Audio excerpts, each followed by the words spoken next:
Malayalam Bigg Boss season 7 live updation നോക്കാം. ലൈവിൽ ഇപ്പോൾ നമ്മുടെ ബിന്നി തലകറങ്ങി വീണിരിക്കുകയാണ്.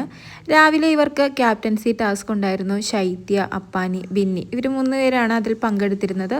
അത്യാവശ്യം നല്ല വെയിലുണ്ടായിരുന്നു. ഗാർഡൻ ഏരിയയിൽ വെച്ചായിരുന്നു ടാസ്ക് നടന്നിരുന്നത്. അതാവാം ചിലപ്പം ഇങ്ങനെ ഒരു തലകറക്കം ഉണ്ടാകുന്നതിന് കാരണം. രാവിലെ തന്നെയായിരുന്നു ടാസ്ക് നടന്നത്. അതുകൊണ്ട് ചിലപ്പോൾ ബിന്നി ഫിസിക്കലി ഓക്കെ അല്ലായിരിക്കാം. ബിന്നി നടന്നു പോകുന്നതിനിടയിൽ ശരത്ത് എന്തോ സംസാരിക്കാൻ വരുന്നുണ്ട്. അപ്പോഴാണ് തലകറങ്ങി വീണത്. ശരത്ത് പിടിക്കാൻ നോക്കുന്നുണ്ടെങ്കിലും ശരത്തിനത് സാധിച്ചില്ല. എന്തായാലും ഭാഗ്യത്തിന് സൈഡിലൊരു ബീൻ ബാഗ് ഉണ്ടായിരുന്നു. അതിലേക്കാണ് തലകറങ്ങി ബിന്നി വീണത്. ഇപ്പോൾ എന്തായാലും ബിഗ് ബോസിൻ്റെ സൈഡിൽ നിന്നും ഡോക്ടർ എത്തി മരുന്നൊക്കെ കൊടുത്തിട്ടുണ്ട്. ഇപ്പോൾ ഓക്കെയാണ്. ക്യാപ്റ്റൻസി ടാസ്ക് കഴിഞ്ഞ ഉടനെയായിരുന്നു ഇത് സംഭവിച്ചത്. എല്ലാവരും കുക്കിങ്ങിലും സ്വന്തം ജോലികളായിട്ട് മറ്റ് സ്ഥലങ്ങളിൽ നിൽക്കുകയായിരുന്നു. അപ്പോഴാണ് ഇത് സംഭവിച്ചത്. എന്തായാലും ചിലപ്പോൾ രാവിലത്തെ ആ ഒരു ടാസ്ക് തന്നെയാവാം ഇതിന് കാരണം. എന്തായാലും കൂടുതൽ അപ്ഡേറ്റ്സുമായി വീണ്ടും വരാം.